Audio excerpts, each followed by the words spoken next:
Welcome back to Dungeon and Dyslexia. My name's Adrian, and today I've got a first for the channel. I think you were one of my first interviews, but I've actually got Toby back. This is the first time I've ever had someone back on the channel, and it's you. It's Toby from DR Games.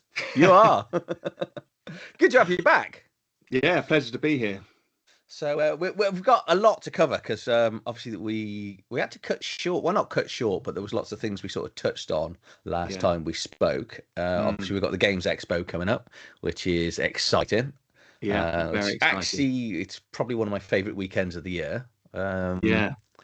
And actually, I'm going to get to meet you, which is going to be really cool. That'd be nice. We'll have to go for a drink. Yeah. I assume you're staying over, and then are you hoteling it locally, or? Well, as it happens, we live about an hour and a quarter away, so we drive in. I guess it's one of those things. When we do the expo, we're very much looking at how much money we make over those 3 days, as a business, because it very much is. The passion side of it is fantastic, and I love being there. I'd go there anyway. But when we're putting the plan together, we kind of decided that it would be easier if we just drove there and back every day, especially if we needed to restock anything, or because we basically bring one car and try and get as much stuff in that as possible. And so we don't stay over, but there's going to be my wife, my brother, and maybe one of my young adults could be there. So I'm going to have some leeway to get out and meet people and maybe go and have a drink, and then, hopefully network a little bit. That's always nice. Yeah, I'm going to be in disguise because one of my friends was on about it the other day, because this is me, right? Yeah. I don't wear glasses. I only wear glasses to read, and because I'm on the internet, so it means I can go around being Superman because everyone sees me as Clark Kent. So that's I'm going to be able to sort of mingle, and no one's going to know it's me. So we'll get it. So, as long as you're not wearing your pants over your trousers, that's all right. Yeah, well, I worked out all I got to do is brush my hair to a different side. That's all you do. You need that curl as well to come down. Yeah. But if you go really nerdy, there was in the comics, Clark Kent was actually shorter than Superman. Oh. So what did he do? How did he do that? Well, basically through the way he holds himself, he's about 2 inches actually shorter, that's the other sort of why no one goes, hold on. You look exactly the same. Okay, so before we get into the expo, because I'd like to spend a bit of time at the expo, what you're doing and plans, and look at where you are, because you've actually nicely sent me the map of the expo, which I'm not going to say anything. You're going to have to wait till that comes up. Yeah. So a few things kicking off from last time. So, well, actually, no. What have you been up to in the last few months? Because I'm lacking of catching up with your lives, unfortunately, because of my channel taking over. Yeah, well, my spare time. That's just the way it goes sometimes. People spend, some periods watching streams, and they go away, and then they come back, and it's kind of like that. It's that process. You tend to want something new, don't you? Sometimes, so it's kind of like, which is fine. I mean. But what have I been up to? Well, I am deep in development at the moment. So I'm currently writing 2D6 Legendary Dungeon. Yep. And that means that I'm basically writing the dungeon levels. So currently working through level 2. I'm also working on the Animal Companions expansion, which is part been of watching some of those streams, catching up on that. Yeah.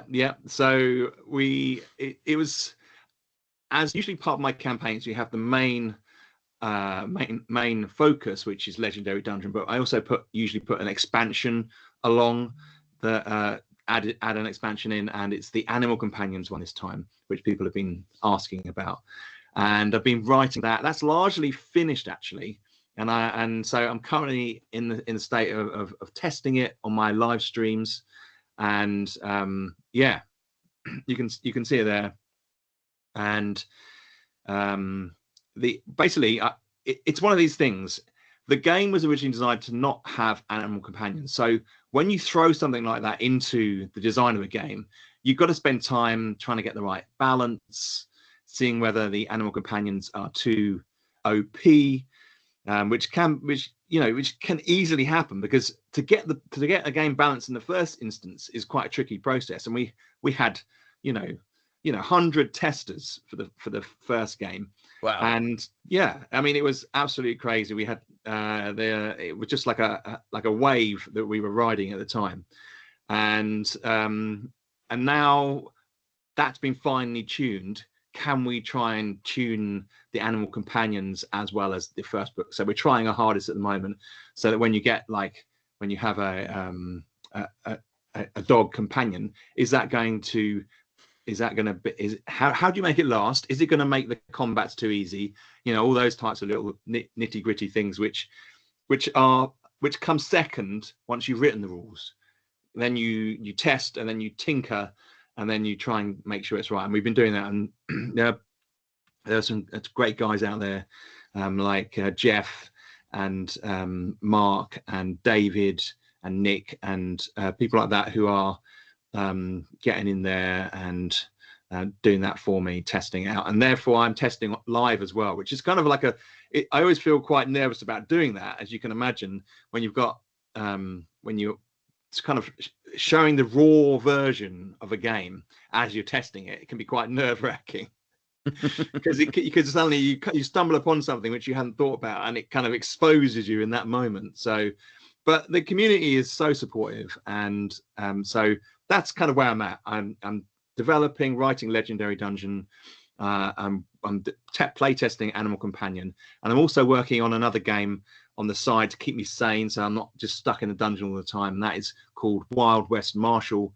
It's a Western game, solo player game, which is going to be coming soon. So yeah, I'm going to come back to Wild West Marshall because yeah, we sort of talked about that a little bit first time we spoke, and then it's obviously come out, but this does interest me. So I'm going to ask this about the Animal Companion, because my biggest fear of using Animal Companion, because I'm such a wet man when it comes to animals getting hurt, despite not being a vegan, and I'm probably going to get told off for not being a vegan, is I can't stand animals, and especially dogs, getting hurt or dying in games. There's even that bit in First Blood. I have to fast forward it when the dogs are hunting John into the woods. I'm like, I know it's coming up, so I'm like, just fast forward it. Well, I'm the same with cats. So look, the way I've designed it is the animals will only attack when you want them to. Yeah. Okay.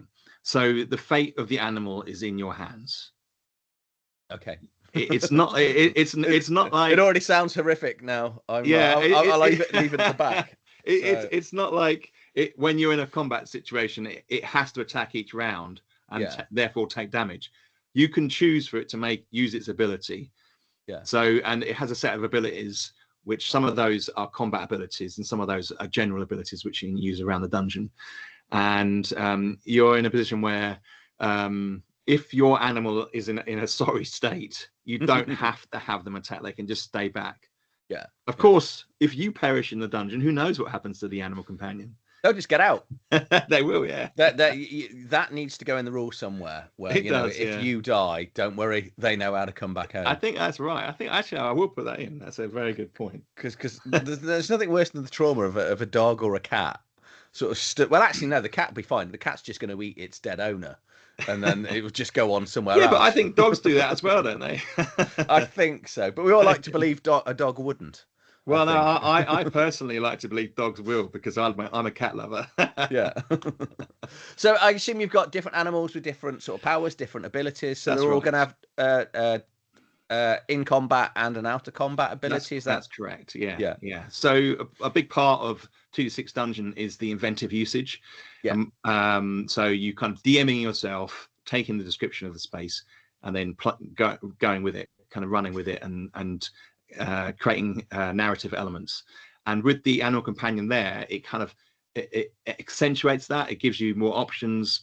You'll find that the Animal Companion has certain skills which will aid you, say reaching high items, or having to climb surfaces, or overcoming trap encounters and stuff like that. So the animals play a part in that process. That's cool. That's cool. So I'm just going to show 2D6 Dungeon, because I'm a little bit. I've suddenly realised that there might be people watching this that don't know what 2D6 Dungeon actually is, because we're just carrying on from where we took off last time, and I'm thinking actually, so how we first got together was this. Is that shared now? Yes. Yeah. So I discovered Toby. It's like you're a nobody before I came along. But yeah, it was just based off that Kickstarter. You know, I was just looking at Kickstarter, thought this looks interesting. Dropped you a message. I then realised it was part of a expansion, bigger thing. I then bought 2D6 Dungeon, and then that was probably my next month of evenings. And in all honesty, it hasn't been touched since, because the way my channel's gone, I'm spending most evenings just reading or online gaming. My wife's like, you know, at one stage I was role playing 6 nights a week. And she's like, you've got to cut this out, because you know you've got a job and a family and dogs. I do need to get back to a little bit of solo dungeon. But this is by far one of my favorite games that I played last year, by a long way. And it's 10 levels deep. I've never got past level 5 because I keep dying, because I'm too impatient, and you keep telling me you got to get your armor. Yeah, you've got to level up. You've got to take your time. But the whole point of this game, well, what you've done magnificently is it's 2D6 dungeon. You need about 5d6 realistically just to run some of the powers. But you're rolling 2d6, building the dungeon. You start with a blank piece of A4 paper or whatever size you want to go, and then you just build the dungeon through dice rolling. So people that are watching this, you've seen me do a lot of videos on Shadowdark. And when I talk about dungeon building in Shadowdark, we've got the Shadowdark main rulebook, we've got Chubby Funkster's GM guide, and then the other one I keep talking about, 2d6 dungeon, is this. That you can use these rules to make really, really interesting dungeons in Shadowdark. Hence the reason why I keep just coming back to you, because it's very simple, but incredibly interesting. And I hate to use that word diverse, because it seems to get thrown around quite a lot, meaning different things. But it does, you know, every room and every level's got a theme. It does. So, and it makes sense, because one of the worst things you get with a random dungeon crawler and creating a random dungeon is there's no story behind the level. Yeah, it's just here's a dungeon, etc. So, you know, for me, it's a really good way of building mega dungeons as well, because which is technically what your book is. I mean, I think to a certain extent, I wanted a game that you could just pretty much pick up and play pretty quickly. There are a few rules you've got to read, but and then if you've played that for a month, if you play any game for a month a lot, that's for me, that is success. I mean, that is like, because I often play a game just for a couple of weeks and then that's it. The knowledge that you have now of the game is there, and you can go back to that whenever you want, whenever you feel like you need it. As you say, it has other uses, but also you may find yourself thinking of those times, those memories that you created because of the narrative in the dungeon, and you might want to relive that. You know, I think that I think that's key for me. I always try and imbue narrative and story into what people are experiencing, just to sort of to create those memories. I think we are made of memories, aren't we? And hopefully I tap into that. That's really important to me. Yeah, I've just thought of a really good idea. Have you? I'm going to write it down, and then we'll talk about it. We'll talk about it off camera. Okay. Because, you know, when you'll say it and someone goes, that's a good idea, and then they get to you first. So yeah, so Legendary just takes it the step up, because you've also got the Realms book, which is Realms 2d6 dungeon, but because the downside of your dungeon book is the fact that that's all it is. You're in a dungeon. You come out a little bit. You've got a little bit of shops and healing, and there's that fun table, isn't there, where you can meet the people that you've rescued to see how they interact or give you that. But the whole Realms book, I'll show you during the video. We'll show you where Toby's website, so you can pick all this up as well. But the Realms book is you can actually go out and build a realm. Yeah. So again, taking the Shadowdark thing, which seems to be majority of my channel now, it's kind of like hex crawling. You know, you're just going out there and building incomes and having people that come along. And then Legendary. It's gone. Sorry, Toby. No, that's fine. The Realm was ended up being a bigger book than Dungeon, and the actual task of creating you need to put the codex with it as well. They really sort of give you a true representation. I mean, that's quite a thick little thing, but exactly. That's your main bit, and then this is realms, which is and the reason significantly. The reason being is because actually when you design an overland game, you end up with many more random options that sort of enter into the scheme of things. So when you're in an open space, there's a lot more random stuff that can happen than, say, when you're just in a dungeon room. Yeah. So ended up being a much more kind of labor-intensive process, which I just really enjoyed. Hopefully that's reflected in the book. But I just wanted to create something that was open world, and just the replayability of it. I just wanted it to be intense and just full on. So you've got like hopefully you can come back to that book time again, and then it's very different. So that's the hope. yeah because this is, as we discussed previously, this is your full-time gig now, isn't it? You've managed to finally stop teaching and living the dream, not having other people's kids in front of you. Over 3 years now I've been doing this full-time. So as I was saying off camera, I've been designing and drawing maps and stuff like that for many years before that. And I've got a lot of experience as a DM, and also just general gaming. I'm an omni gamer, as they say. That's the term that's thrown around a lot lately, and that is just I play computer games, board games, role-playing games, solo player games. I just feel like I saturate myself in that kind of world, and I'm just lucky that I've worked very hard to get here, but I've got design background, art background, and teaching children with special needs has taught me so much about the world as well. So I've got all that kind of comes in. Yeah. Do you miss any of it? No. No, I don't. It's weird. I just pinch myself every morning, just think how lucky I am to be here, and appreciate all the help that people give me. And I just hope that the games that I get out there, people are enjoying, and I'm giving back as well as much as I can.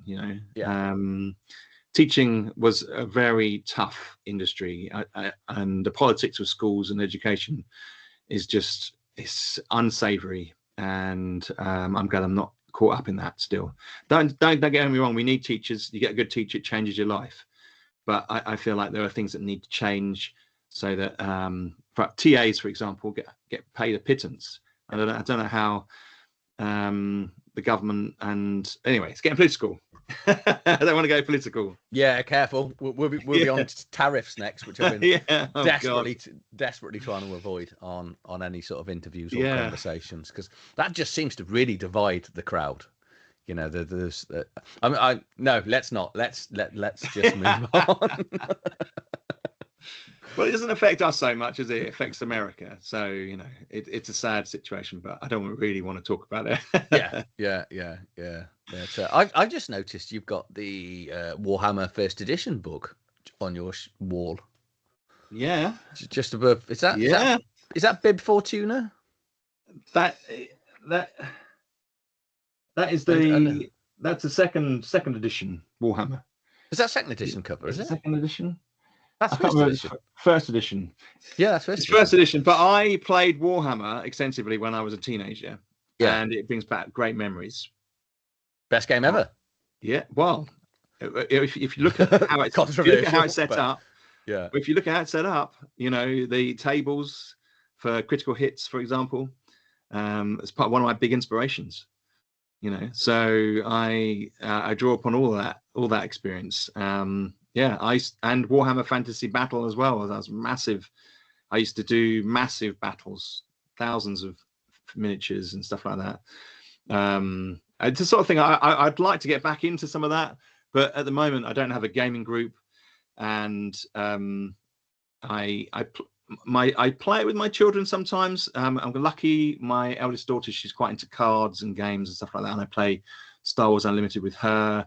So I try to get, and I play things like Flames of War with one of my brothers and bits and pieces like that, but nowhere as much as I'd like. Yeah. How's your Star Wars Unlimited going? Did you get the latest set? I haven't got the latest set yet. No, I keep meaning to. I've I played the Mandalorian hand yesterday. I tend to use the pre-build hands, but I do. I've never been a big deck builder. I either collect or use the pre-build, but I enjoy that game. I think it's very tactical for a card game when you're getting deep into it. So I'm enjoying that. I used to play Magic a lot as well. I've got a collection of early Magic cards which I treasure. All sorts of things like that. I my Star Wars Unlimited, most of it's gone. I cleared it out. I fell out of love with it. But also, opposite to you, I've got no one to play with anymore. Right. Trying to play it. So the other YouTube channels practically died. Yeah. Because that was all around Star Wars Unlimited, and so that's gone. I've sold most of my cards, more than made my money back. Yeah. Right. Yeah. I've still got all the commons, uncommons, and 3 copies of rare. So I've got everything. It's just I got rid of all my legendaries, and that more than covered what I paid. Then the market fell out, hasn't it? Because this 4th set's come out, and it's not going well for Fantasy Flight. Unfortunately, they overprinted set 3, didn't they? Yeah. But also, bottomed it out. Yeah, the thing that annoyed me though is they're cycling. It's their 3 set cycles. That's it. So every year, all the cards you've got, you then can't use into the next year. And I was like, do you know what? That's how you're going to treat your fans. Right. This game's gonna die. Yeah. So I mean, I hear what you're saying, and it's so difficult to have a sustained hit with a card game. I think there was a really nice wave. I think there's a lot of interest, and a lot of people saying the game was good. The game's fantastic. It's probably one of the best card games I've ever played. Yeah, so for that reason, I play it every now and again with my daughter, and she's a big Star Wars fan. So we quite like to absorb ourselves in that little world, and that as again, it's the politics of it, isn't it? Trying not to get too involved with the politics and trying to live the game in just your own moment. I try and do that as much as possible. It's a bit difficult, and it's quite nice to be caught up in the vibe of a product and the game, and you kind of it really takes you back to being like 11, doesn't it? And you're getting those cards and that nostalgia, and the nostalgia drug is very potent at the moment in society, isn't it? So because we're the ones with the money now. We are. Our kids are moving out. That's us. I've still kept. I've got enough so I can carry on playing. So if I ever find a friend that wants to play, but I'm now looking. We're playing quite a lot of Universe, which is so that there's a Teenage Mutant Ninja Turtles game coming out later this year. Is there? That sounds right, so it's a really steep learning curve. So it took me several weekends to even understand it. Now I've got it, it's great, but the hard bit is trying to teach it to somebody new. My youngest go, look, we're going to play this card game. And he's like, this is stupid, Dad. I don't get it. Because Magic and Star Wars, when I can get them to play, is quite simple. But you should do a card game. Universe. Yeah, universes. So it's uni versus. Oh, so okay. I don't know that one. Yeah. Well, I mean, as it happens, I have done a card game, but it's not a CCG. No. So I mean, you should do it big, because we all love that opening the packets. That's the bit of the card game, isn't it? Opening the packets, and then the utter disappointment that you didn't get what you wanted. The thing is, I'm not a big corporation, unfortunately. So with millions of pounds spare to print. So it's madness. So one of the things we talked about last time is something you were thinking of working on was a minis game. Is that sort of starting to progress at all? Well, it is something that I've put for assigned for next year. Yeah. So I spent a lot of time writing the rules, and this is how I find with some of the games I develop. I spend some time designing them, writing them, and it gets to the point where I'm like, does this or doesn't it work? And it was a miniatureless game. So as it evolved to be a kind of a agnostic type, universal type game. And I've kind of put that, I've kind of put it on the back burner for the moment, but it's still there. It's still there, and I'm gonna come back to that. I absorbed myself with the miniature kind of socials. So I was watching YouTube channels like Tabletop, something or other. There's another. I watched quite a few games where they talk a lot about miniatures. And what became very evident to me is there's no doubt it's a boom time for miniatures, but there are so many people in it at the moment that there are a lot of good games that aren't getting the airtime. Yeah.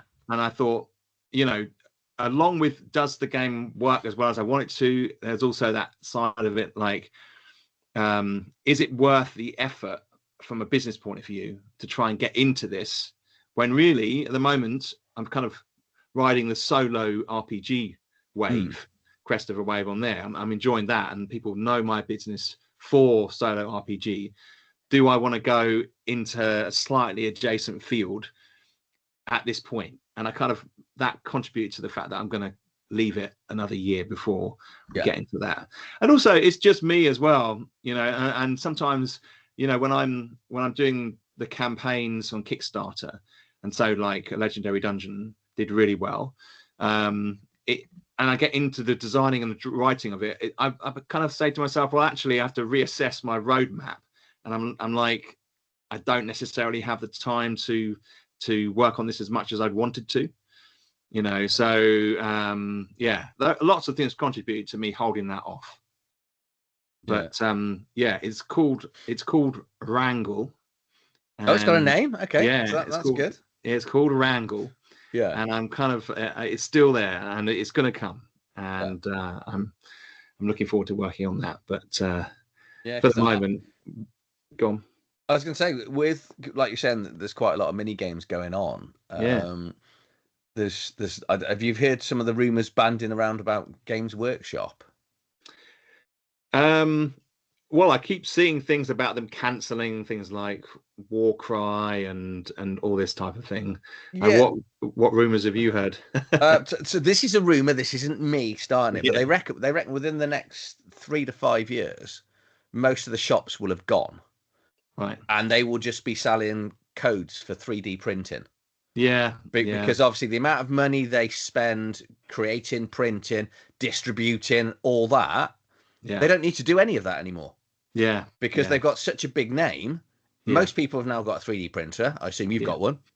Well, I was thinking about getting one for my birthday, actually. My wife and kids bought me one for my 50th. So, and I know you're similar. We're similar ages, so that can go on your list. I'm not. I'm 49 at the moment, but not for much longer. So when I see your wife at the expo, I'll be like, what Toby needs for his 50th. It's what all Gen X's get for their 50th. It's just part of. It's the rules. It is, and you can understand why. I mean, some of the files you get now for free, you can just print up, and they're just amazing. Some of the stuff I've seen. I got Port Royal, the miniatures game, fairly recently. And they sent across 3D files for lots of the rulers and the measuring devices and stuff like that, and all was part of the deal. And you can print all that out, and it's not just miniatures. It's the whole thing, isn't it? It's like scenery. I'm excited. I think scenery really the thing I'll be most excited about printing, to be honest. Yeah. It's going to save companies so much money. Again, throw in that tariff word back in there. It just cuts out all of that. Yeah. I'm predominantly buying PDFs of everything whenever I kickstart nowadays. And then I'm looking at sort of going back through stuff like Lulu and, sort of printing internally because it's considerably cheaper. I mean, I personally love to have the physical product. That's probably why I haven't got a 3D printer yet. I tend to buy the physical product. I like opening the box. I like that kind of that whole experience. I appreciate what you're saying, and I very much collect the PDFs as well, the stuff that I get. But I tend to design my games around the physical experience, the print and play. So you got to print out the stuff, and it's kind of I'm kind of in the middle. I don't want to seem like I'm just sitting on the fence. But... Oh no! But it's like AI. It just completely divides people. Yeah. But But I think you could see. Do you remember the Star Wars empty box Christmas in about 1980? Yes, yes. Yeah. So if you not aware of this, this is a year when they didn't have any toys to sell, so Yeah. kids were given an empty box for Christmas with all the figures on, saying we'll send them later. Yeah. And I wonder whether 3D printing's going to do that. It's like, hi son, I've got you the new 5th edition of Blood Bowl or whatever it may be, and then you just give them a load of files and go, well, you've got to spend the next 6 weeks creating and printing all the minis until you can actually play it. Yeah. Yeah. And you just set it going overnight, Yeah. But I mean, when I've been at, I did Norcon last year, which is a conference up in Norwich. It's kind of more of a Comic-Con type thing, but I thought I'd have a stall there and see how it went. And there was a guy next to me who was printing out dragons, and they're kind of like scaly dragons that kind of move and like snakes. Yeah. And he was talking about the fact that he has, I think it was 10 3D printers, and he has them in a room. Wow. And his bills. I'm just, I'm going to let you. I know. This is what I was thinking. But I think what they do is these big printers, these independent printers, they regulate, they do it during a certain time when the electricity is much cheaper. Right. Okay. So they kind of time everything.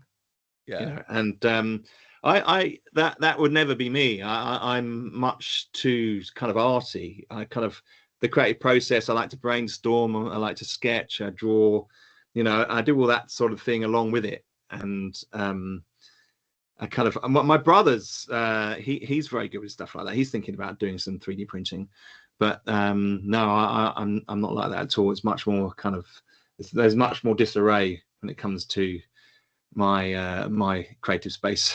Yeah. No, they are good, but like I say, it's very time consuming. And could you imagine though having to wait for it as a kid? You're like, really? I don't like waiting for stuff as an adult. No.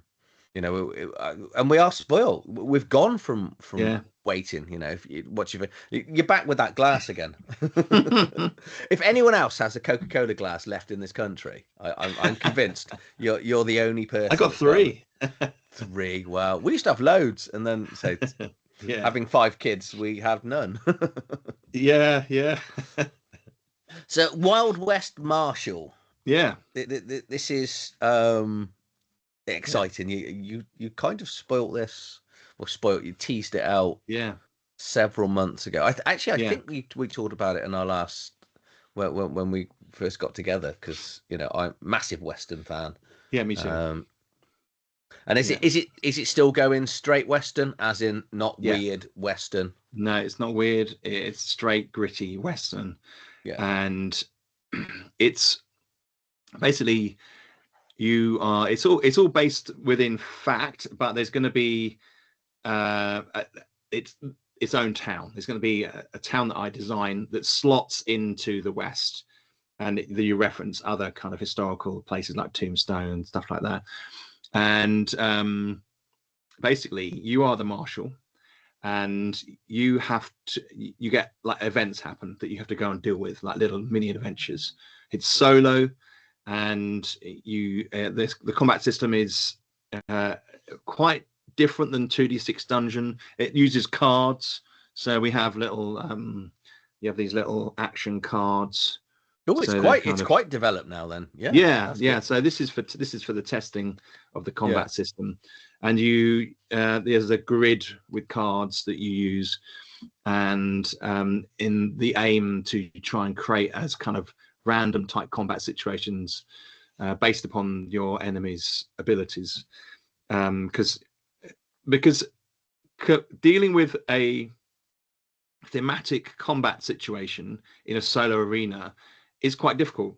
You can just roll a die, but there's not a lot of theme with that. So I'm trying to work in combat techniques and styles into the combat system, so that there obviously there's you can do hand-to-hand combat, or you can shoot, and I'm working in the kind of the historical facts, like guns weren't very precise back then. They were, and people would often just brawl because the guns had been taken away from them before they came into town. Stuff like that. So yeah, it's exciting. I'm excited about it, and I'm it's going to be a few more months yet, but that will be released separately, not as a Kickstarter. That'll be released through our website, and that's that will be soonish. Hopefully sooner rather than later. Because I tried to get a smaller game out during the year, like Alien Sanctuary, which you got on the thing back there. Yeah. And this is good fun. This is good fun. Thank you. Yeah, I mean they're all very different. I love all sorts of genres, and I get swept up in things like that, and then I just try and pile that inspiration into a game that then people can then hopefully experience the same sensations, Yeah. So I assume lots of random tables. Are we gonna see historical people coming into your fictional town? Actually, I haven't decided that yet. They're definitely going to be. I've based a lot of the character names on characters people don't know. Yeah. So having read a few books and listened to some audio stuff, I've been making notes about names and different that sound cool, and I hadn't anticipated putting known characters into it, but having you said that, it doesn't mean that it won't necessarily happen. I want 5%. Listen, if I was going at 5%, so I wouldn't have anything left. Yeah, just go wire up. You'll be fine. It'll be absolutely fine. I don't know whether. Yeah, I mean that's the question. Can you just use the names from that period without having a kind of copyright infringement, or kind of? You'd like to think public domain stuff takes over for people that have been dead for, I think over 100 years. Yeah. Probably. I mean, look. But then there I suppose will definitely be an expansion if there isn't one, if they're not in the main game. Yeah, you get into the realms of history and changing history, which goes one of two ways, doesn't it? You're either people are going to love the fact they're in there, or going to hold on, that didn't happen. Yeah, because whatever you do, you're gonna upset someone. But I've recently I've just finished playing Down Darker Tales, which is Cthulhu in the Western setting. And I ended up, obviously, it was pre-generated character because I came into a pre-existing campaign. And he was like, "Oh, what do you want your name to be?" And I was like, "Oh, Blaze Nash." And it sounded really good. And the longer I play it, I sound like a porn star. I'm the deputy in the town. Yeah, I'm like, it's an appalling name. You could say you were going down with a blaze of glory. Yeah. Young Guns 3's coming, isn't it? That's been started. Oh, I didn't know that. No, yeah. Fantastic. Emilio Estevez and Lou Diamond Phillips have basically been signed back up. So they're coming. And Christian Slater's coming back as well. So nostalgia. Christian Slater's having a bit of a renaissance, isn't he? He's sort of coming back into things. Because he did the Dexter, the new season of Dexter, the young Dexter. Oh, did he? Okay. Yeah. No, I've only just started the first series of Dexter. We're on about episode 7. Oh, it's one of my favorite shows. It's so good. Yeah. I'm struggling with it. I'm hoping it's going to get better because it all just seems the same. There's a serial killer. He's a serial killer. He catches the serial killer, kills the serial killer, go on to the next episode. And I'm like, okay. Well, there is actually an overarching story in it. Right. So the Bay Harbor Butcher comes in and it links in with his past. I'm not going to give anything else away, though. No, don't. No. It ran 8 seasons and then got 2 spin-offs. So it's got to be good. Everyone says it's good. Yeah, it's certainly it's a high quality production. So it looks great. Yeah. The acting is really good. So yeah, I mean, I really love it. So I've watched I watched it twice, and anyway. Serial killer game. That's what you should do next. Yeah. I know. I think the minute we start getting a bit more modern, it either has to be future or past. Yeah. Modern day. I did actually do. I did an RPG based around the Cold War, but that's the closest thing I've got to it. So Yeah, yeah, because your favorite themed one that you do, I think the Western one is going to jump straight to the top. Is it this? Oh, wrong side because that's mirrored. Is this Rad Zone, which is post-apocalyptic, dice rolling. You've got mechanics to go out of town, lots and lots of tables. But no one really likes post-apocalyptic world. It's really weird. It's a funny thing. It's a funny thing. It's a bit niche, isn't it? Yeah. I you know, that game is close to my heart. I do love it. But I did an expansion recently where you find a casino and can explore a casino. Yeah. But you know, it just didn't sell very well. You know, and it's clear that unfortunately it just doesn't have anywhere near as much interest as say a fantasy dungeon does. You know, so it's kind of disappointing. I think the post-apocalyptic arena is my favorite setting. Yeah. So I think that there's somewhere inside me. I've always loved the kind of the zombie apocalypse and that type of thing, and I've been a massive Mad Max fan. So that's always been a big part of what this is about. Mad Max, Dark Future, the Games Workshop game, stuff like that, and Walking Dead. You know, those earlier episodes exploring that, going out and scavenging and doing stuff like that. Yeah, I think probably the hardest bit though is it is a lot more complicated, I think, than 2D6 Dungeon. There's the core. There is a core mechanic, so you just roll dice to figure out the radiation within the spaces that you move through. So that core mechanic is fairly straightforward. Yes, but there's other stuff around it, you know, that you have to kind of plug into a little bit. It's your 3-colored crayons, which I never seem to have or find anywhere whenever I want to play the bloody thing. Who doesn't have? We've got 1 million kids in my house, and none of them ever have any crayons or a pencil sharpener. But I think it's. Would I say it's a better game than 2D6 Dungeon? And I've got to be careful how I say this.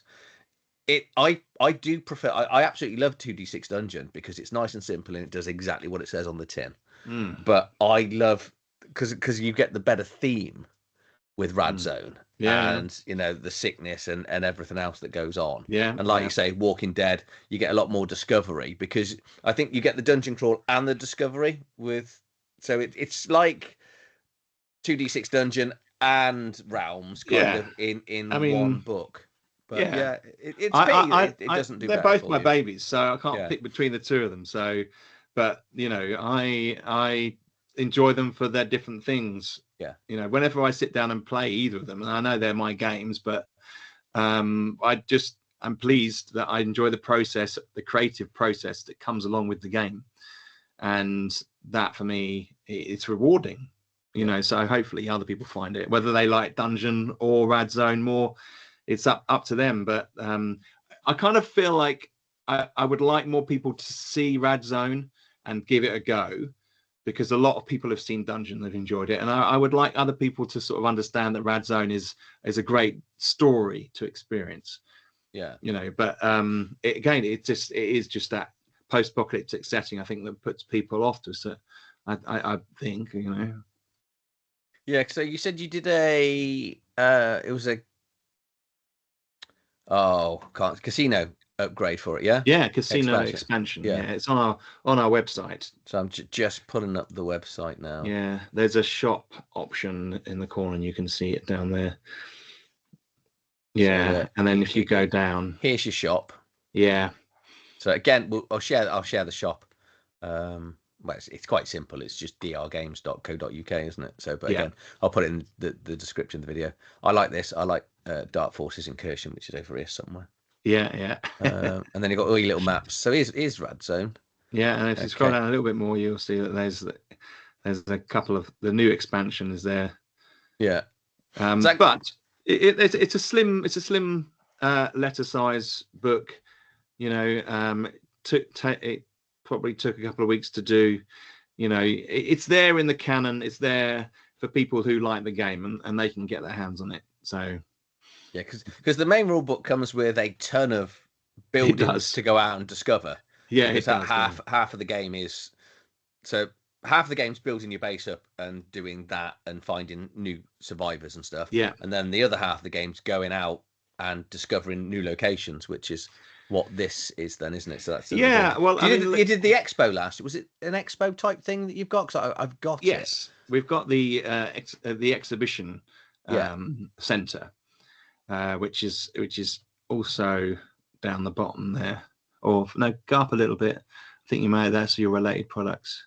Or we may just go to another page. Or you're in the product. Yeah, maybe. no, I've ruined it now. So let's just go back to the front part of the website, and then we'll go back to the shop. Yeah. And then you can see you've got the main books there. There's hardbacks. Here we go. And then you've got and then you've got the lab one as well, wasn't there? Yeah. So because this you took to the expo last year, didn't you? I see. Yes. I designed that from one of your videos. I designed that especially for the expo. Yeah. So I do every time I go. I try and put a spin on one of my products inspired by my experiences at the UK Games Expo. And this year I am doing a special edition of IST, Intergalactic Space Trader, which is my small kind of little trading space trading game where you are a space trader and you buy goods, visit other planets and sell them at different prices and stuff like that. And I'm doing a special edition where there's a space exhibition center you can visit, and also you can visit exhibition centers down on certain planets. So there's kind of it's a limited edition print run for the expo. So yeah, I try to tie things in, bit of a promotion. Yeah. Oh, no, that's good. That's good. So next year, Wild West Martial exhibition. You heard it here first. It will be next year when we go. I mean, we're jumping ahead here because we haven't done this year's expo yet. But but it's got to be Wild West Martial for next year. Well, definitely will be there. I mean, we are going to print Wild West Martial, so it will be on the stall next year. But it will be available to buy in physical and digital formats on our website. I mean that's going to be your expo special. I see. Limited edition run though. You're going to do this one encounter where they're going to turn up for next. It will probably be an event or something that's happening, maybe a traveling expo that comes into town to demonstrate some new technology, because you often like refrigerators. Some snake oil salesman, because it's got to be snake oils that sell. Absolutely. No, we've worked it already. Again, 5%. So actually, I think that's a good segue into the map. Actually, just why we're on the expo, and this year's looks absolutely huge. I know last year's was insanely large. I think it was the first time over 3 conference centers. It sort of went into. It was 2 main halls last year, I think. Yes, and then there was the big go and play, but they've basically cocked up. And the UK Games Expo hadn't booked the halls properly for this year. Okay. So it's a slightly different hall setup this time. So the hall layout, it's in a slightly different space than it was previously, believe it or not.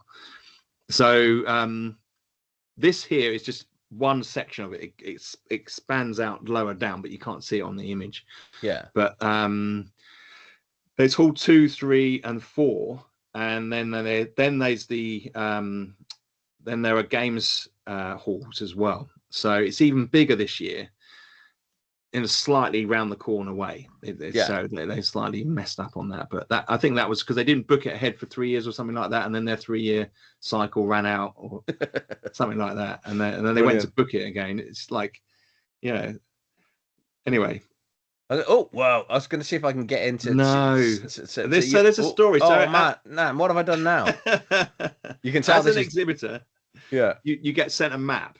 Yeah, and the map that they send you is not very it's not very high definition. You know, that you is only so this is as small as I could get the names, believe it or not. So you can't actually read the names very clearly. That's what I was just I know. I interested in emailed where them you and are, said, who you're next to. yeah, I me too. And I emailed them and said, could you send me a more detailed map? I mean, in a sense, a high resolution. Yeah. And they sent me one, and it was only slightly bigger. So I don't know whether it's because the file size would be too big for it to send. But this is as good as it could get. So I spent like an hour trying to get a good image of it. Yeah, no, we're stand 3 dash in hall 3, stand 223. Just there, you can kind of just about read out some names. But yeah, we're with the small independent stalls, you tend to be around the outside of a hall. Yes. And you can see there's like to our left there, there's a vertical line of stalls, and ours is one stall away from the north there of hall 3. So it's going to be a really busy area, so that's going to be exciting. Yeah, because the good thing is though, these ones I always find are ones that I tend to go, because obviously you're right next to the food hall. Yeah, you know, so I always feel sorry for these. There's always, because this bit always ends up really cluttered, and then by the Saturday tends to stink.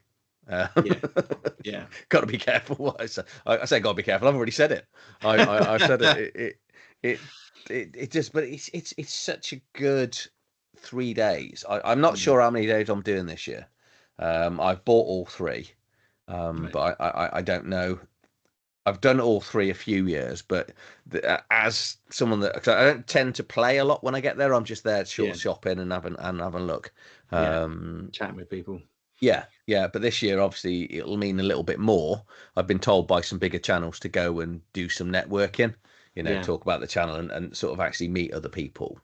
So I don't know whether I'm going to just maybe leave the Sunday to that, because the Friday you want to buy stuff before things run out. Yeah. And before it gets really busy on Saturday. Yeah, and the Saturday's horrible because it's heaving because the families turn up. Yeah, and then Sunday tends to be quite quiet. So it's busy up to about 1, then it's much quieter. Yeah, I think that it's such a great phenomenon. It's just like nothing else. I mean, there are so many people there. It is just crazy, and there's so much wondrous stuff. Yes. Every stall is a window into someone's imagination. They're selling you their kind of creations. It's very creative, very arty, and you kind of it's like it's overwhelming, but it's like a privilege to see some of these designs that people are coming up with, testing out new stuff. There's playing games. You can see kids learning stuff. It works on so many levels, the expo, and it's just a vibe. We love it. I mean, the whole build up to it. I mean, you have to ordering stuff, getting new banners done. My wife particularly enjoys this side of the business, so she's well on it. She's ordering everything and getting all ready. We've got to just double check our stock levels, but it's the whole side of it. And on the Thursday, we get there on Thursday about 1 o'clock, and then we set up, and it takes us a few hours to get everything sorted. Everybody's around having a chat, and there's a really, really good positive vibe around everybody. And then about 5:30, there's like an open table event where you can hire a table in a separate hall, and you sit behind the table, and then you lay out one game, and then you get industry come round, press and stuff like that, and YouTubers and stuff like that. So I don't know whether you've get an invite to that. But I left it too late. Right. I've been told what I need to do for next year. Right. You need to. But I've already bought my ticket, so I might be able to go to those, but I won't go as a press person. Right. So I mean that's not, always not good, famous enough. That's quite a good angle. It doesn't, to be honest, you get a complete range of YouTube channel people, presenters there. So, and there are people wandering around with cameras filming all the time. You know how vibey the space is. People love to do all that stuff, and on tabletop and all those different peeps are they're doing stuff, and yeah, it's just great. And of course, for me, I get to actually talk to people and be with people, and you know that's like a really important thing, because I work from home, and although 2 of my young adults are here at the moment, I'm kind of very isolated, you know, and it's really nice for me just to get out there and meet people and chat, and people who know me and come up to me, and we catch up again, and yeah, it's just it's a high point of the year. And we make some money, you know, so that's another bonus. You know? Well, that's good, because you hear things about it, because it's not the cheapest of conventions to get a table at. Well, so, the first year you get it for half price. Right. Okay. Yeah. So that's a bargain. But even then, I mean, you're looking at it's not that much, to be honest. Yeah. I mean, it can vary between £400 and £600. Oh, that's not bad then. No, it's not bad at all. I think maybe our stand was slightly more expensive because we went another meter wide. Yeah. But just start a store is £400 to £600, maybe even less if it's your first time. No, it's very affordable. As you can see, the sprawl that they have, they just keep growing, and I think they've got. It strikes me from my own experiences, they've got the pricing just about right. Yeah, no, that's good. That's good. And obviously, if you see Toby there, well, go and find Toby there, and come and find me, say hello, go and grab something. And he's surprisingly taller than you think he's going to be. So yeah, because you got no frame of, you have absolutely no frame of reference, and it was only in your lives you said how tall you were. So I was like, okay, but I'm not going to spoil that. We'll let people find out unless you want to spoil it. Well, I'm 5'11", so you know I'm not 6 foot or anything. You are? You're over 6, aren't you? No, I'm not over 6 foot. Maybe that's just the presence. I thought on one of your things, I thought you said you were 6'2". Where did I get that from then? No. Oh no, we are the same height. We're the same height. We're the same age. Well, there you go. Well, I'm not. I'm older than you, so. Yeah, not by much so. No. No, I drive as well because I'm not too far away. Yeah. So what county are you based in? Worcestershire. Right, so you're the other side. Yes, yeah. So the downside is we've got to sort of go through Studley that way, and then we hit the M42 and round, and that section of the M42 doesn't go anywhere. Yeah, because we're in Cambridgeshire, so we come across and just kind of hit that side, and the NEC's on the east side of Birmingham. So we don't even have to go into Birmingham. We just go through the country and we're there. Yeah, it's a great location. It's fantastic. 5 miles out, it slows down a little bit. So I'm guessing do you cut through Coventry way? Is it that kind of? It's that sort of direction. Yeah. Yeah. No, it's straight. It's actually straight across like that. Yeah. So yeah, it's good. We don't even have to. We don't go through Coventry. We just go. I think above it. But, yeah.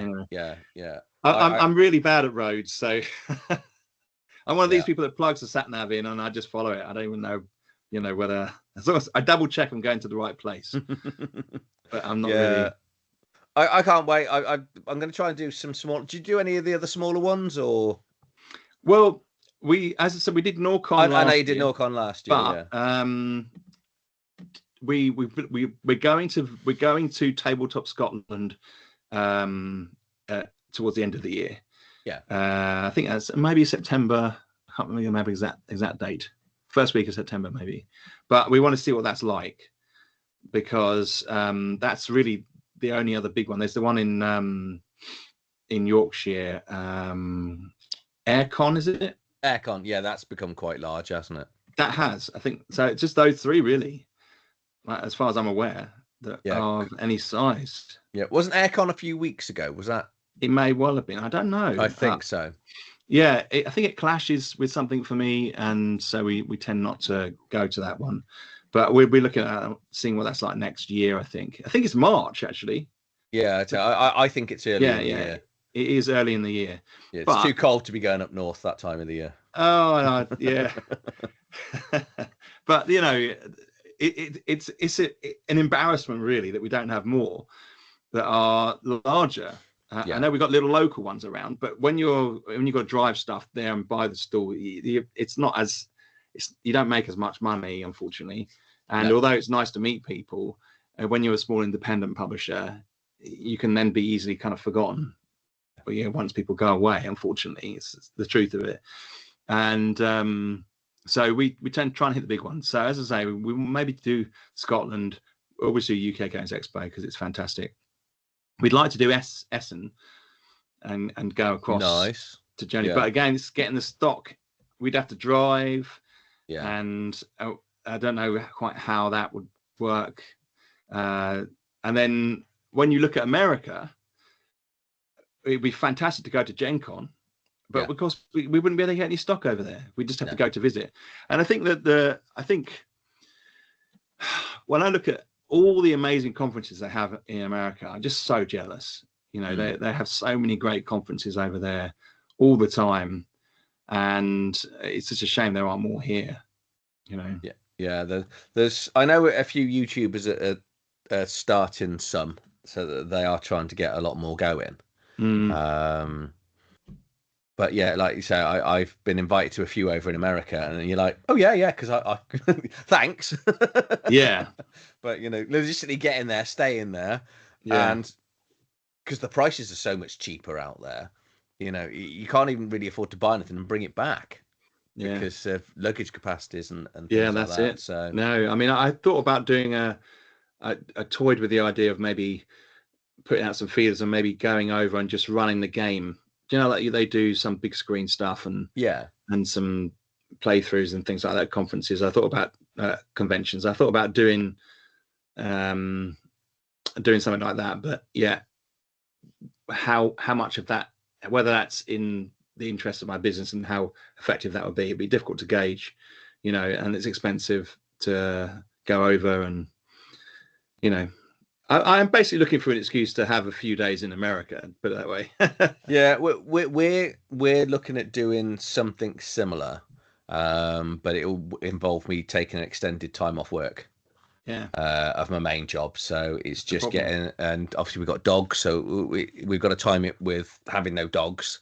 And then we're looking at just probably taking several months and just doing a lot when we're there, because I hate flying. I absolutely detest flying. I love it. it. So I'd quite happily I'd go over on a boat.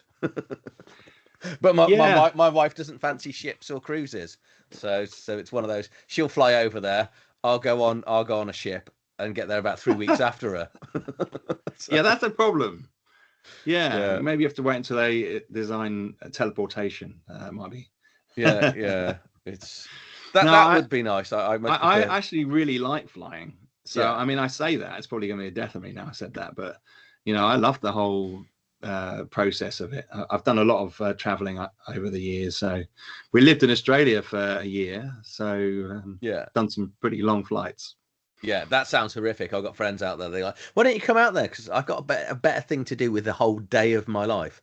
Well, it's not even a day. It's a day plus still more hours. It is. That's right. And to go and land somewhere yesterday, I can't quite get my head around. It doesn't make sense.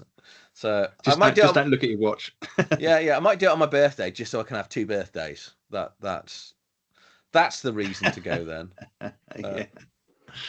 No, it's the logistics of anything like this is always a problem for a small independent designer like myself. It's it's tricky. You've got to weigh it up. Is it worth it? Am I going to be out of pocket? And it's a careful balance throughout the year because you work off projects, so you get like one big payment and you've got to make that last. And if I can't produce the game as quickly as I can, every month is just eating away at the money that we had for the project. So I have to try and get things finished as quickly as possible, which is good for people if I can try and do that and get things done as quickly as possible. But you've got to sometimes, like Realm, for example, it just took longer than I thought because it was more complex. So there's so many unpredictable things about running your own small business. So it's kind of where I'm working from. I try and be as transparent as I can with people as well, just let them know how things are going. But it is a juggling act. Yeah, I guess that's your time pressure then for Marshall, if you're sort of going Yeah. middle of the year, or is that, have you managed to get over a lot of the hiccups that, because obviously with the experience you've got now, you must go, there gets to a point where you go, that's good enough to, I know you're not going to Kickstarter with this one, but it's good enough to get to Kickstarter to finish off within the time frame, So to what I'll do not is, annoy backers, if you know what I mean. yeah, I mean, that's one of the nice things about Marshall is I can just work on that at my own pace, because there aren't any necessarily any sort of deadlines for that one. Yeah. So I just chip away at that, and it comes when it comes. People know it's there. It's going to be there. But for Legendary Dungeon, I've got to have that done in the next few months. So that is a lot of time pressure. Yeah. Is that your time scale, or because it's just good what you put on the Kickstarter? It's partly what I put on the Kickstarter, but it's also partly about money. It's about how long a certain fund amount that we got for the project, funding amount, how long will that last? I've got to pay my bills, and all stuff like that before it runs out. I want to get the project out, post it, all the postage. We're paying thousands for postage. That's still in the bank. We've earmarked that for postage. And little things that might get in the way. Stretch goals, for example, are great, but then you realize I've got to write these stretch goals as well. So it takes a bit longer. The sooner I can get it done, the sooner I can get the next project going, which is 2d6 Void, which is a sci-fi version of Dungeon. So the sooner I can get that done, the sooner that funds, and then we can carry on designing, carry on creating. We obviously get an income from the shop, which is fantastic, but we heavily dependent on the Kickstarter projects. Kickstarter is an amazing thing. I understand some people who say, oh, I don't like Kickstarter because the projects, they don't come when they're meant to come, and or it's too expensive, or I've got too many Kickstarters. But what people don't appreciate is, from the point of view of a small independent designer, it's the only way that I can bring games to the world is through Kickstarter. I couldn't afford to do it if we were just selling off our own shop or trying to just go direct. I couldn't do it. I couldn't be doing this job without a funding platform like Kickstarter. And the community within the Kickstarter is fantastic. The reach is just amazing. I've said this before on interviews and stuff, that it is, Kickstarter is an amazing thing. I know some people get a little bit frustrated with it, but it is, from this independent designer's point of view, it's changed the whole face of the industry. Yeah, definitely. It gets a lot of, I think where it gets the bad press is the companies that go bump, obviously, but also the large companies that sort of hijack Kickstarters sometimes, because they will bring out a product that they could just easily put into their shop, and they know it's going to sell thousands, but they don't. They put it through Kickstarter because they know they can get tens of thousands and just get that money in the bank several months earlier. Yeah, now you see, I look at it a slightly different point of view from that. And to be honest, when I see big Kickstarters doing better in my field, I do better. Yeah, there's more people interested. That niche gets more time. If people want to support independent designers, they will, regardless of the big projects. If Kickstarter is doing really well, it does have a knock-on effect. Now, there are some people who will put Kickstarters up and they will complain, but when you look at their Kickstarter, often it's not very well constructed. It's not offering anything that is kind of stylish or niche to with that designer. There are reasons why Kickstarters fail, but it isn't hard to get a Kickstarter funded. It really isn't. If you follow the right format and you provide something that looks quality, you will generally get back. You generally get that kick-started, as long as you haven't set your goal too high and you have realistic expectations, and you've done your maths right, so that the target you reach will cover all your costs and give you a bit of profit. There are tactics involved. Yeah, and I've run many successful Kickstarters over the years, and I just recommend any designer, if they want to try and make their way in a creative field, then they should look to Kickstarter as a way of funding. Yeah, because you then got that and BackerKit now, where previously there was only Kickstarter for years, wasn't there? So you can. There's also there's another one. Is it IO something or other? There's an not Foundry. I don't use it, but I just go with Kickstarter for the moment. But there are other platforms. But it's changed everything. Self-publishing has also had a massive effect on it. That's been it's great. I mean, it's a booming creative industry where lots of people are designing stuff. People are putting things out there. You can go and get a stall for £300 at UK Games Expo for 3 days and promote your project, and that becomes like a little highlight for your project. And then you can kickstart it. You've collected together 100 people that are interested in it. Each one pledges £10. You've got £1,000. It's not gonna. It's a start, and you're not gonna make millions straight away. But you build up a little following, and you start to communicate with people, and I recommend it. I mean, I wouldn't be where I am without him.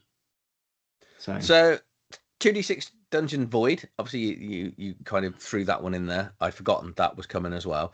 So is that coming in between Marshall? So is it so what you got to imagine, there's 2 levels. So there's the first level is the main projects. So I try and do 2 main projects a year. Yeah. So this year it will be Legendary Dungeon, which funded at the beginning of the year, and then 2d6 Void. So those projects, I hope, fingers crossed, will bring in enough money for me to carry on doing what I do. Yeah. And designing and bringing the game to people. And then the second level is where I work on the smaller games, which I know are never going to be as financially successful necessarily as the bigger projects, but which is the 2d6 brand, the bigger projects. And but I can just chip away at those, and I don't kickstart them. I just release them, and then they go out there and they slowly build over like a year or two in a reputation, and you kind of hit that niche. And I kind of said about sending stuff out to people so they can talk about it. But that'll bring in like a second level of stuff, and then I have a third level of bits and pieces, which is my role play stuff that I do. Yeah.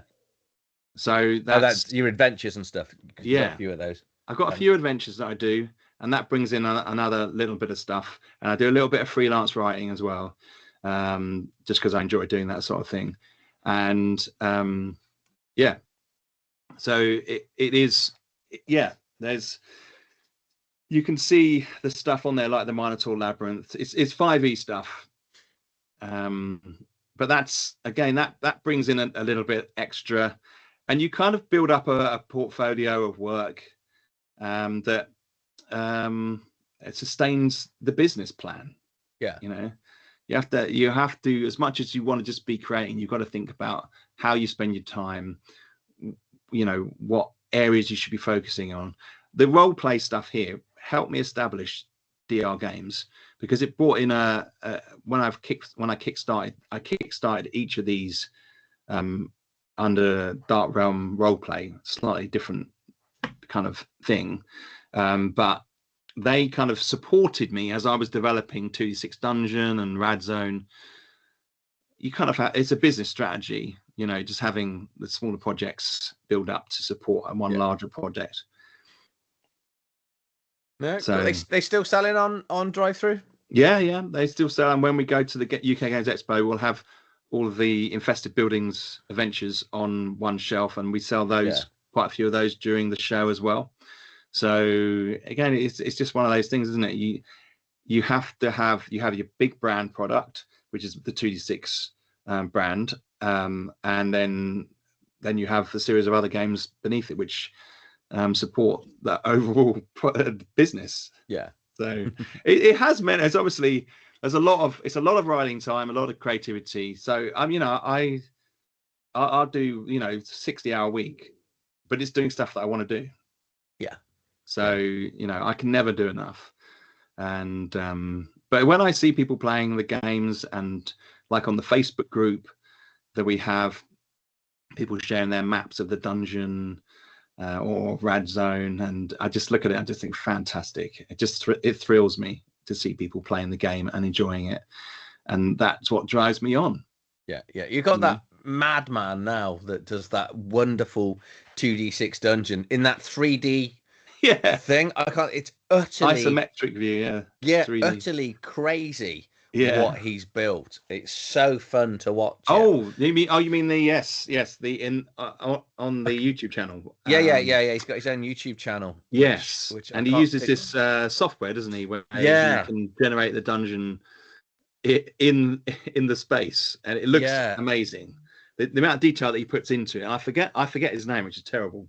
Yeah, I'm seeing if I can pick it up just off mine as we go through.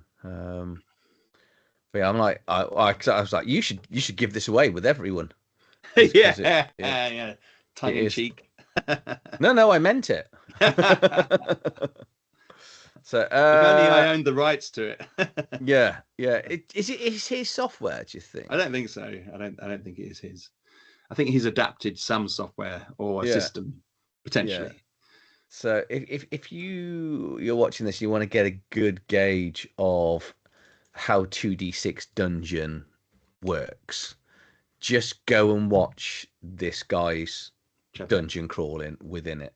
I don't know whether I want to click on it to show it, because I don't know how it's going to sort of play through, but he takes you through the rules, gives you a good idea, but the 3D dungeon, so you can see this like moving with all the lights and stuff, utterly amazing. I listen to this and watch this when I'm walking my dog. And then I'm like, I need to get back to do some other proper, because most of my dog walking now is reading books, listening about other books. I'm down to about half an hour to an hour of TV a night. I don't really watch any TV, you know, like you, 60-hour week. So, I do my full-time job, and then I'm still trying to do a daily video, which is mental, really. I should probably do 2 or 3 a week, but I've got enough for another 3 weeks. Worth of stuff every single day. Fantastic. Already recorded. So brilliant. Well, I mean, you're feeling it, go with it, that's what I say. Well, this is it. This is all the issues that my wife says I suffer with, because one day she'll go, I'll just get bored and that'll be the end of my channel. I'll just go, I've had enough, and I'll just go off and do something else, like skydiving.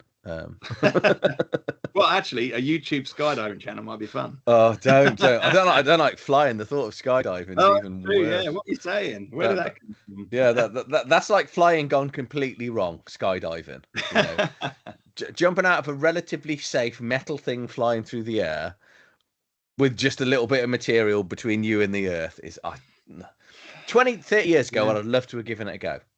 Now at my age, but I look at when the kids are on theme rides and stuff, and I'm like, whoa, I don't fancy that. Yeah. Where 30 years ago, wouldn't have bothered me at all. Well, it didn't bother me at all. Yeah. No, I recently went on a roller coaster ride when we popped across to Australia to see my sister-in-law. And we went on a roller coaster ride, and I came off, and I was like, my bones have been rattled in my body. I was just like, whoa, why did I do that? Never again. I love roller coaster rides. Yeah. Wave machines annoy me in swimming pools nowadays. I'm like, really? I can imagine. Someone save me. Yeah. I need to get out of here. This is horrible. It's the old cramp you get when you swim now. That's the problem. Yeah. It's just generally leaving the house. I don't mind walking the dog. The rest of it, I'm quite comfortable in my own. I'm a big hiker. I like to hike. So we go on long, we relatively long 10K walks. Just because it's the greatest exercise. I just love it. And I try and get to the gym as well, believe it or not. So that's a good thing. Yeah. Mental health. I think when you work at home, I think you got to get out a bit. I try and get out. I'm lucky. I converted my garage, so I get sort of half an hour of cardio every morning. That's good. Any sort of 20 minutes to half an hour of weights a day. I'd love to do longer, but I don't. 2 hours of dog walking is involved in there as well, and then the rest of my time's walking. 2, but they won't walk together. Oh, so why won't they walk together? Because the boxer doesn't like if the kids come with me, he tries to nibble at the kids as well. He's so jealous because he's my dog, right. So I have to walk him first, come back and get the dog to Bordeaux, and he's about 7 now, 7 or 8. So he only goes for about 15 minutes. He doesn't walk too far, but because they're short-nosed, they have to walk twice a day. They can't go long walks, but it's twice a day. Yeah. So yeah, my sister-in-law's got 3 boxers, and you know, they get out now. She had 5. Wow. Massive. Yeah. British bulldogs. Yeah. Boxers are utterly yampy. I wouldn't have another one. Yeah. They're just. He's 9 and he's still a prolific sex pest. We have a cat, and she's 1, but she's a bit of a psychopath. She just likes to attack randomly, and you know. That's cats for you. I'm hoping. Well, our last cat was as a Tom, and he was much slower. He didn't mind being stroked, and you know he was nice to have around. But my new one, she's a rescue cat. We get rescue cats. She's had some trauma in her past. I think she's a bit defensive, and it's a shame, really. I would kind of like her to sit on my lap maybe, but she won't do any of that sort of thing. Brilliant. It's been great having you on again. So just before we go, you know, obviously Wild West Marshal's coming. Yeah. Void is coming to Kickstarter later in the year. Yeah. Expo. I will share. So obviously we've seen where Toby's going to be for the expo. I'll throw it back up again because I know it was Hall 3. Yeah. Is it 22? I was going to say 226, so that's not too bad actually. 223. Bear in mind, you only sent me this a second ago before we actually went live, so that's not too bad. If you see either of us at the expo, come and say hello. I'll be in disguise without my glasses, so you won't know it's me. But I'll be coming. I might have glasses on, so you never know. You might have these. I have a similar pair of glasses. They look a little bit like that. Yeah. But I wear glasses for driving, right, and for seeing long distance. Yeah. So I may well have my glasses on, which kind of disguises me a little bit, as you were saying. So I'm going as Clark Kent, and you're going as Superman. So I might get a Superman T-shirt just for the day. Yeah. No, but it's been brilliant having you on again. I can't wait for Marshall, and Void obviously, and my legendary game that I'm patiently waiting for. Yeah. If obviously you're gonna get these, we'll put your website on the description of the channel as well, as we'll put on Drive Through RPG, and is there anything else we need to? Oh, your Facebook page, your Facebook group is definitely worth looking at. It's very good because there's a lot of people in there that are incredibly helpful when it comes to questions. If you're not in there, looking at you, David. Great community. You know, David. He always claims he's got a job. It doesn't feel like he has. Yeah. But that's the thing when you've got a passion for something, isn't it? You know, you don't mind. You know, my wife's always like, "Why are you always on social media now?" And I don't use social media for personal stuff. It's all for YouTube. You know, I recently went into X, which again's another place where I then lose half an hour a day. Because of networking. Blue Sky is the new one. Blue Sky is the new one. Yeah. Blue Sky is replacing X. I would highly recommend the community on Blue Sky is much more interacting. You know, I would look at Blue Sky if anybody wanted a platform to get into. I would suggest that one.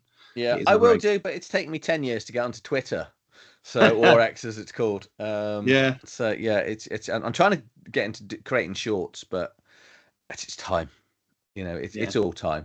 But no, thanks for having you on again, Toby. It's been great chatting to you. Fantastic. And I'll see you in a couple of weeks. So you will. Yeah. So thanks for your time. And if you're still here, obviously like, share, subscribe, all of that. You know what to do.